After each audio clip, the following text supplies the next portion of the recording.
Hello friends and welcome back to our channel. तो आज इस वीडियो में मैं आपको दिखाने वाली हूँ वियना के दो बहुत ही खूबसूरत से पैलेस, और साथ में मैं आज आपको ऐसी गली में लेके जाऊँगी जहाँ पे आपको दिखेगा एक बहुत ही यूनिक और अतरंगी सा घर। तो प्लीज़ इस वीडियो को पूरा देखिएगा और हमारे इस ट्रिप को एंजॉय कीजिए, क्योंकि आज वियना में हमारा आखिरी दिन है।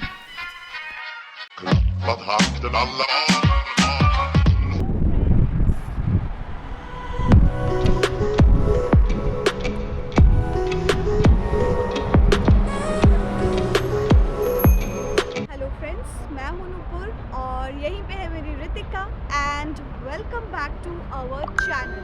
तो आज हमारा वियना में तीसरा दिन है और हम लोग अभी तैयार होकर निकल चुके हैं।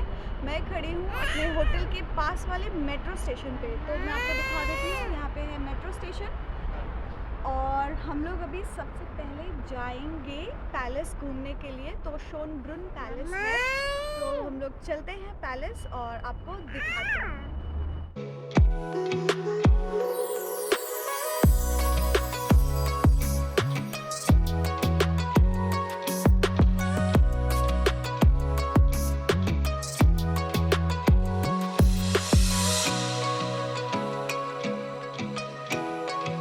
तो फ्रेंड्स, यहाँ से 7-8 मिनट की वॉक है और उसके बाद हम लोग पहुँच जाएंगे शोनब्रुन पैलेस।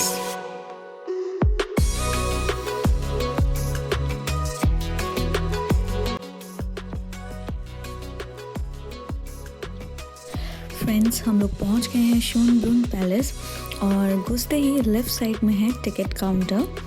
तो हम लोग अभी टिकट्स का भी पता करते हैं अंदर जाने के लिए। और टिकट काउंटर के सामने ही ये 3D मॉडल बना हुआ है शोनब्रुन पैलेस का। तो हम लोग घर से पहले से डिसाइड करके तो आए ही थे कि हम लोग को अंदर से पैलेस घूमना है, और अब हम लोगों ने टिकट्स ले ली हैं। तो चलिए अंदर चलते हैं और जाकर देखते हैं कि ये पैलेस कैसा है।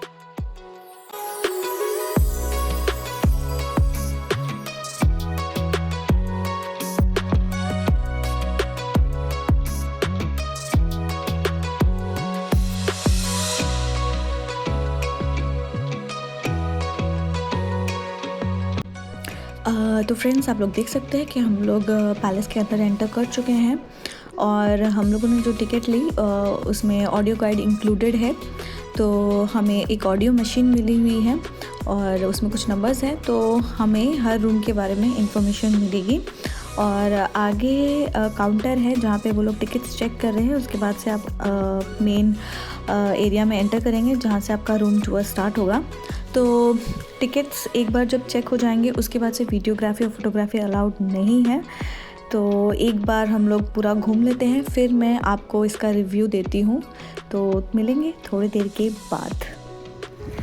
तो फ्रेंड्स, अभी हम लोग शोनब्रुन पैलेस अंदर से घूम के आ गए हैं और उसकी टिकट काफ़ी एक्सपेंसिव थी। 40 रूम थे जिसके लिए हमने 44 यूरो पे किया। इसका मतलब कि हर रूम के लिए हम लोग पे करके आए हैं 100 रुपये, लगभग 100 रुपये।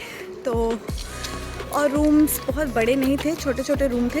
तो टूर जल्दी ख़त्म भी हो गया और अच्छा था। बहुत अच्छा नहीं था लेकिन अच्छा था, जा सकते हैं। और अब हम जा रहे हैं, इस पैलेस के पीछे एक गार्डन है तो हम वो गार्डन देखेंगे। तो फ्रेंड्स, अभी हम लोग गार्डन के अंदर आ गए हैं और ये सारे रोज़ के ही प्लांट्स हैं। तो हम लोग तो आए ही हैं अभी विंटर्स में और अभी स्प्रिंग आने में टाइम है। तो हाँ, और जब स्प्रिंग स्टार्ट हो जाएगा तो यहाँ पे बस गुलाब ही गुलाब नज़र आएगा। तो ये पूरा गार्डन बहुत ही ब्यूटीफुल दिखेगा, क्योंकि हमने ऐसे गूगल पे पिक्चर्स देखे थे, वहाँ तो ये बहुत सुंदर लग रहा था। पर अभी तो ये एकदम ही वीरान सा नज़र आ रहा है चारों तरफ। तो हाँ, अभी ये पैलेस का अभी उतना ब्यूटीफुल नहीं है। तो इसका सबसे सही मज़ा उठाने के लिए आपको या तो स्प्रिंग में आना चाहिए या तो फिर समर्स में आए, विंटर्स में बिल्कुल भी ना आए। तो फ्रेंड्स, यहाँ पे एक फाउंटेन भी है जो कि अभी फंक्शनल नहीं है।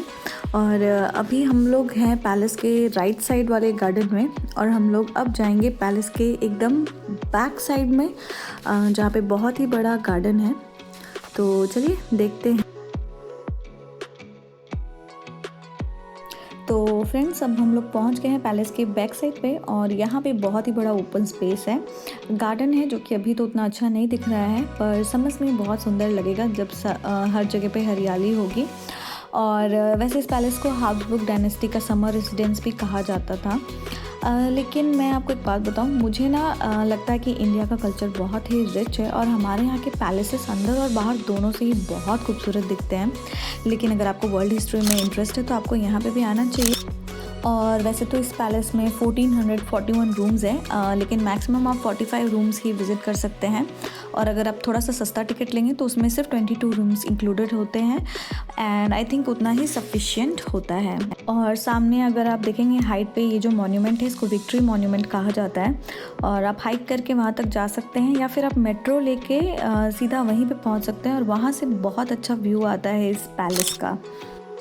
तो फ्रेंड्स, हम लोगों ने पैलेस तो घूम लिया है, 3-4 घंटे लग ही गए, और अब हम आपसे मिलेंगे अपने अगले डेस्टिनेशन पे। तो फ्रेंड्स, आज का हमारा जो दूसरा स्टॉप है वो है हुंडिटवासर हाउस। तो बेसिकली ये एक रेजिडेंशियल बिल्डिंग है, और हम लोग इसे सिर्फ बाहर से देख सकते हैं। और अब आप लोग सोच रहे होंगे कि हम रेजिडेंशियल बिल्डिंग क्यों देखने जा रहे हैं। तो क्योंकि इस बिल्डिंग का डिज़ाइन ही कुछ ऐसा है। ये बिल्डिंग बनवाया था आर्टिस्ट फ्रीडेंस राइश हुंडिटवासर ने लगभग 1983 और 1985 के बीच में। हुंडिटवासर को सब लोग रेबल मानते थे, क्योंकि उनका विजन था कि आर्किटेक्चर जो है वो फ्री होना चाहिए, यानी कि कोई स्ट्रेट लाइंस नहीं, कोई स्पेसिफिकेशन नहीं, और हर आर्टिस्ट को फ्रीडम होनी चाहिए अपनी क्रिएटिविटी के लिए। तो फ्रेंड्स, आप लोग देख सकते हैं कि ये जो बिल्डिंग है बहुत ही रंगीन है, और इसके टेरेस पे बहुत सारे ट्रीज़ हैं, एक्चुअली बहुत सारे प्लांट्स भी लगे हुए हैं बालकनीज़ में। तो इसका डिज़ाइन ही बहुत यूनिक है। वैसे अगर आप वियना में पूरी सिटी घूमेंगे तो आपको आर्किटेक्चर जो है एक जैसा ही दिखेगा।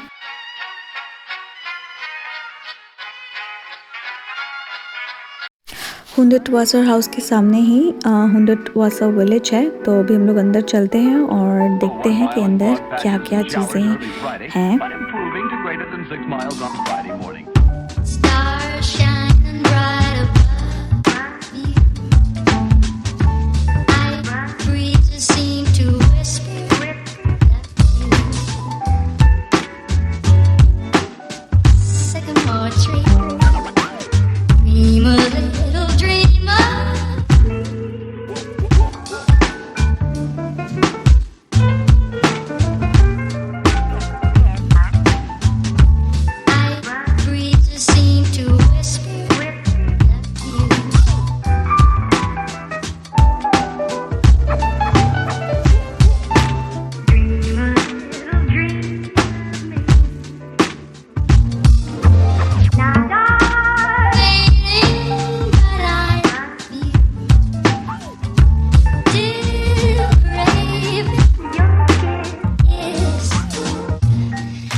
फ्रेंड्स हमने घूम लिया है हुंडेट वासा विलेज और बेसिकली एक छोटा सा शॉपिंग सेंटर है और इसके अंदर बहुत सारे सोवेनियर शॉप्स है, कैफ़े है, बार है और इनके रेस्टरूम्स का डिज़ाइन भी बहुत ही यूनिक है और साथ में ऊपर एक आर्ट गैलरी भी है जहाँ पे बहुत सारी चीज़ें एग्जीबिशन के लिए हैं और कुछ चीज़ें आप ख़रीद भी सकते हैं।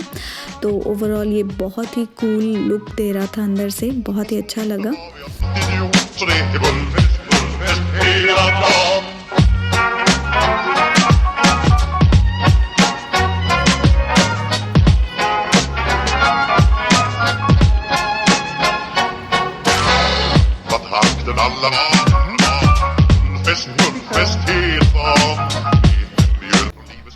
तो फ्रेंड्स अभी यहाँ पे रितिका खेल रही है और बार बार गिर रही है, उठ रही है। हमें थोड़ी देर के लिए तो उसे छोड़ना ही पड़ता है क्योंकि पूरे दिन वो प्राम में बैठे बैठे बोर हो जाती है। तो जब भी हमें मौका मिलता है हम लोग उसे ब्रेक दे देते हैं ताकि वो थोड़ी देर खेल ले और उसके बाद फिर से शांति से प्राम में बैठ के हमारे साथ घूमे।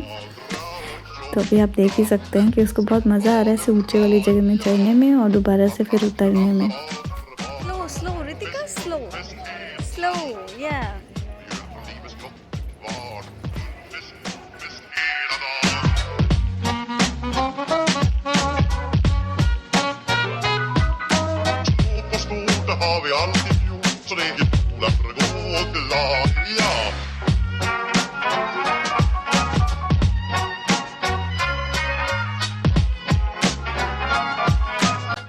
तो फ्रेंड्स अब हम लोग यहाँ से जा रहे हैं अगले स्टॉप पे और अब हम लोग फिर से एक और पैलेस विज़िट करने वाले हैं।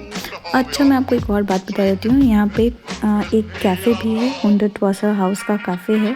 तो आप वहाँ पे जाके थोड़ा सा चिल कर सकते हैं और यहाँ के वाइब को थोड़ा और एंजॉय कर सकते हैं।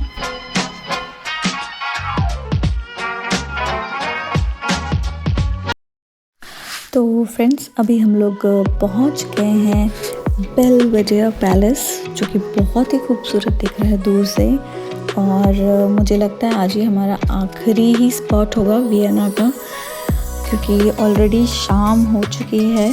तो चलिए पास जाके देखते हैं पैलेस को।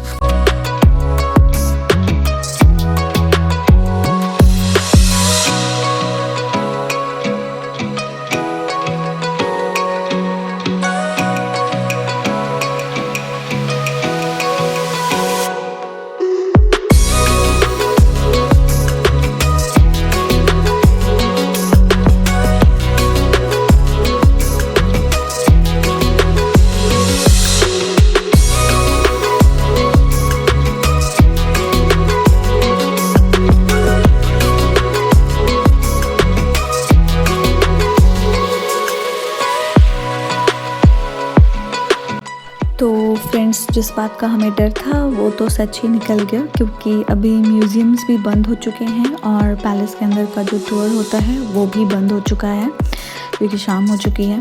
तो इस ट्रिप पे तो ये अधूरा ही रह गया, हम ये पैलेस विज़िट नहीं कर पाए।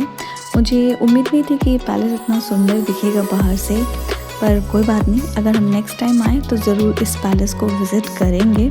और सामने आप देख सकते हैं ये गार्डन है इस पैलेस का जो कि बहुत ही खूबसूरत दिख रहा है।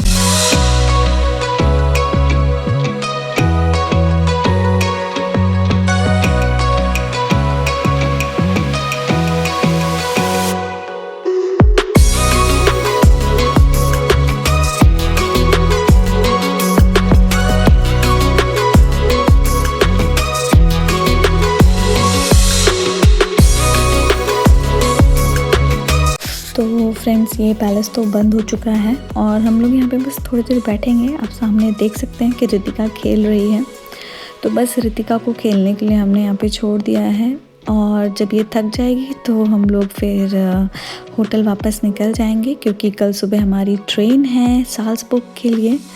तो वियना का ट्रिप हमारा ऑलमोस्ट यहीं पे ख़त्म होता है और आप हमारे वीडियोस को लाइक कीजिए, शेयर कीजिए और हमारे चैनल को सब्सक्राइब ज़रूर कीजिएगा।